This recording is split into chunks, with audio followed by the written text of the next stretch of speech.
ആ ഇനി താ എന്ന് പറഞ്ഞ താ. ആ എന്ന് പറഞ്ഞ് ഏ. ആ നാ എന്ന് പറഞ്ഞ നാ. നാ പിന്നെ മാ എന്ന് പറഞ്ഞ് ാക്കിയിരിക്കോ.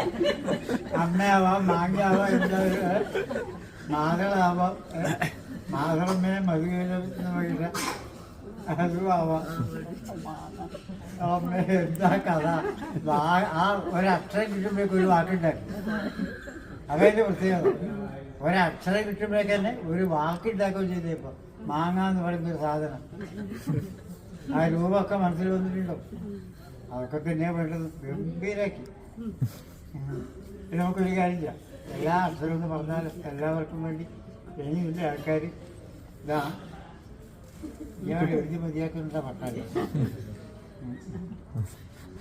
എന്നാ പിന്നെ തുടങ്ങാൻ ഇതാ ആ ആ ഈ ഓ ഋ എ എ ഐ ഓ ഓ ഔ കം ക ഖ ഗ ഘ ന ച ഛ ജ ഝ ഞ ഠ ഠ ഡ ഢ ണ ത ഥ ദ ധ ന പ ഫ ബ ഭ മ യ ര ല വ സ ഷ ഫ ക ള ക്ഷ. ഹരി ഹരി ഹരി ഹരി ഹരി ഹരി.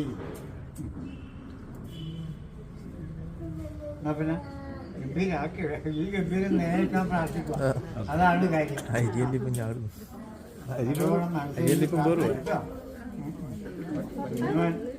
വലിയ ആളെ ചുരുക്കുള്ളതെ നമുക്ക് യോഗ കാണാം.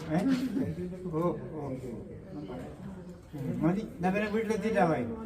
ഇന്നും നാളെയും മറ്റന്നാളും ഈ അരി വീട്ടിൽ നിന്ന് എഴുതി കണ്ടിട്ടാ. ഉച്ചക്ക് മുമ്പ് എപ്പോഴായാലും എപ്പോഴൊക്കെ ഈ അരി വേണം എഴുതാൻ വേണം എഴുതി. നാളെ മറ്റന്നാൾ 4-ാം ദിവസം ഈ അരി കൊണ്ട് പായസം വെച്ച് ആദ്യം കുഞ്ഞുമോന് കൊടുക്കാം. പിന്നെ എല്ലാവർക്കും കഴിക്കാം. കൂടുതൽ പായസം വേണം ഉണക്കലരി ഇതിലൂടെ വാങ്ങി ചേർക്കുകയും ചെയ്യാം. മുമ്പൊക്കെ അതിന് പതിവുണ്ട്. കൂടുതൽ ഇതാക്കി ചേർത്ത് പായസം കുറേ ജാസ്തി വെച്ച് അയൽവക്കത്തെ കുഞ്ഞുങ്ങൾക്കെല്ലാം കൊടുക്കും. അങ്ങനെ കാരണം ഇത് ഈ അരി ഇവിടുത്തെ പ്രസാദമാണ്. പൂജ ശരിയാണ്. അപ്പോൾ പ്രസാദം എത്രമാത്രം വിതരണം ചെയ്യാൻ കഴിയുമോ അത്രയും പുണ്യം എന്നാണ് പറയുക. എന്നാ പിന്നെ മോനെ